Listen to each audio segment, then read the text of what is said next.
Hangga't hindi mo tinatanggal yan, hindi tayo yayaman. Hingi ka ng hingi sa isang bagay na hindi mo naman pinagpaguran.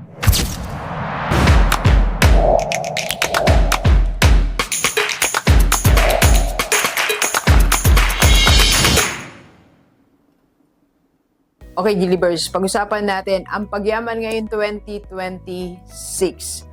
Alam mo ba na pag nangarap kang yumaman ngayon 2026, imposible yan hanggat hindi mo ginagawa ang apat na bagay na to. Let's go, let's go. Yes, nandito tayo ngayon sa The Law of Success in 16 Lessons. Ito ngayon yung binabasa natin. So, there are 16 laws to become successful. And dito pa lang tayo sa first hundreds of pages, 136. Pero sobrang dami na nating nabasa, lessons na gusto kong makatulong sa ating lahat. So, according to this book, connecting all the what I've read is, I made a conclusion that based from this is, may requirements ang pagyaman. Kaya yung mga nakikita natin yumayaman sila, meron silang ginawa na minsan hindi na natin dinadissect, hindi na natin ina-analyze ano kaya nangyari sa kanya. Basta ang bigla na lang natin naiisip, yumaman siya dun sa ginawa niyang negosyo. Yumaman siya nung nag-abroad siya. Yumaman siya nung lumuwas siya. Yumaman siya nung nag-iba siya ng profession. Pero hindi natin alam, merong internally, meron silang ginawa. Okay? Na baka hindi mo rin ginagawa kahit papalit-palit ka ng career, papalit-palit ka ng negosyo, papalit-palit ka ng lugar, hindi ka pa rin yumayaman because you're not still doing these four things. Okay? So, first, before you become rich, you have to correct certain weak spots sa buhay mo. Yes, lahat ng yumaman, merong itinama muna sa sarili nila. Meron silang weak points or weak spots. Ito yung mahihinang bahagi ng personalities nila. Halimbawa, pagiging greedy, kinorek nila yan. Kung dati greedy sila, gusto nila sa kanya lahat ng kita, sa kanya lahat ng parte, sa kanya lahat ng mga advantages, hindi na sila ganun. Yung mga yumaman po, tinanggal nila ang pagiging greedy nila. Alam mo, baka kaya hindi tayo mayaman, greedy pa rin kasi tayo eh. Yung gusto natin na tayo, lagi tayong lamang ka lagi sa hatian, gusto mo laging sa'yo ang favor, you cannot become rich pag hindi mo na-correct yung weak point na yan. Second, egotism. Sobrang ego natin, no? Sobrang taas ng ego mo. You cannot even do yung small task. Gusto mo laging pang leader, gusto mo laging pang fame, pang famous. So, ayaw mong gumawa ng mga dirty things, ayaw mong gumawa ng mga small things, ayaw mo na napapagod ka, ayaw mo na napapawisan ka. These are weak points. Ego natin yan. Ayaw mong makiusap, ayaw mong mangingi ng favor, ayaw mong mag-please, ayaw mong mangingi ng second chance. Hanggat hindi mo tinatanggal yan, hindi tayo yayaman. And third sample is the tendency to reap where they have not sown. Yung bang gusto mong umani, gusto mong makiparte, hindi ka naman nagtanim. Gusto mong umani, hindi ka nagtanim. That's impossible. Gusto mong meron kang commission, wala ka naman ginawa. Gusto mong may parte ka sa isang negosyo, wala ka naman ginawa, nakipagkwentuhan ka lang. So yes, sige, nakahingi ka ng commission o nakahingi ka ng parte. Question, may kasunod pa? Wala na, di ba? Dinadala mo, nadadala yung mga partner mo. Hingi ka ng hingi sa isang bagay na hindi mo naman pinagpaguran. Kahit sa magkakaibigan, kahit sa pamilya, bago ka humingi, magtrabaho ka. Bago ka humingi ng favor, magtrabaho ka. Pagtrabahuin mo lahat ng bagay. So hanggat hindi natin nakukorek yan, we cannot become rich. And the habit of spending more than they earn. Yung mga yumaman po, kinorek nila to. Yung mga kaibigan mo, kakilala mo, kapatid mo, kamag-anak mo, classmate mo dati, yumaman sila. You know why? Tinanggal nila to. Yung spending more than they earn. Eh tayo, hanggang ngayon, hindi natin nakukorek. We want to become rich. Gusto mong yumaman, itong part na to, this area, hindi natin may tama-tama. These are our weak spots na dapat natin i-correct.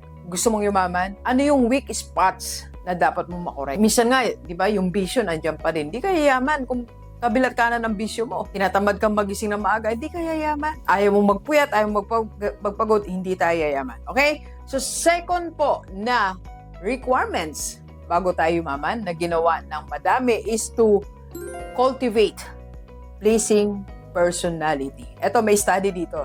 I read it.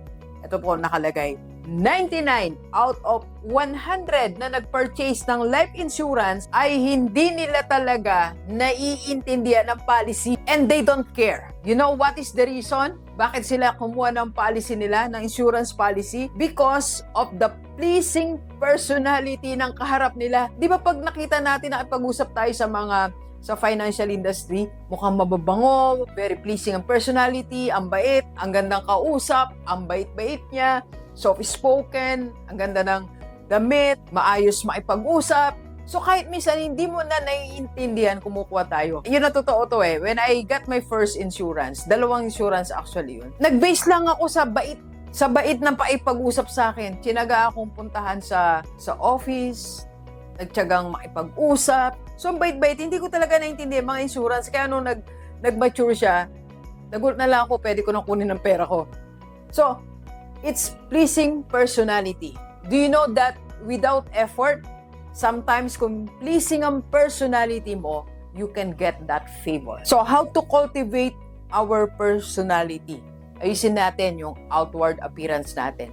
So, improve natin talaga how we deal with people, how to do eye contact, how to dress well, paano magkaroon ng maayos na paipag-usap because personality is more than just your outward appearance. Malalim ang personality. So, try to improve ourselves, pati paikipag-usap natin. Alam niyo itong last batch natin, first batch pala actually, last seminar sa AIM Conference Center, Master Class for School Owners, talagang nakaka-amaze kausap and nakaka-amaze yung personality ng mga school owners. Grabe, no? The higher the success of their schools, kasi meron akong clients or may umattend na 30 years, 40 years, 50 years na school. Ang taas ng level ang tagal ng kanilang negosyo, ganun din kataas ang level ng personality nila. So, do you want to become successful? Find way to cultivate a pleasing personality. And number 3, lahat ng mga yumaman po is they organize all their knowledge na nagbigay sa kanila ng power. Ito, i-discuss ko ng hiwalay. Alam mo, isa sa mga makakapagpayaman talaga sa atin is pag inorganize natin yung knowledge natin. It's not about knowledge. It's organizing what you know. That's power. Alright? Number 4 is, ito, napakaganda. Sobra pong ganda nito. The law of increasing return. Okay, basahin ko na. You have to render more service than that for which you are paid, and you will soon be paid more than you render. Yes. Concrete example, may gusto mag-avail ng services mo.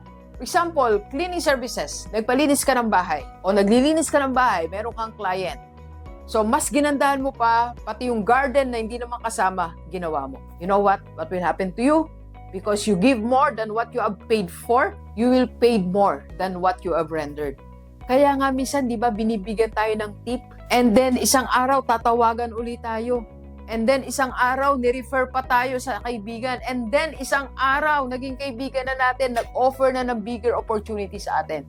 Just because you render more service. Okay? So sa atin po lahat na nangangarap yumaman, at least tong 4 na to, isa-isahin natin. Let us try to correct certain weak spots natin, cultivate pleasing personality, and organize our knowledge that will give us power, and apply the law of increasing return. Let's go. Kape po tayo. Kape po.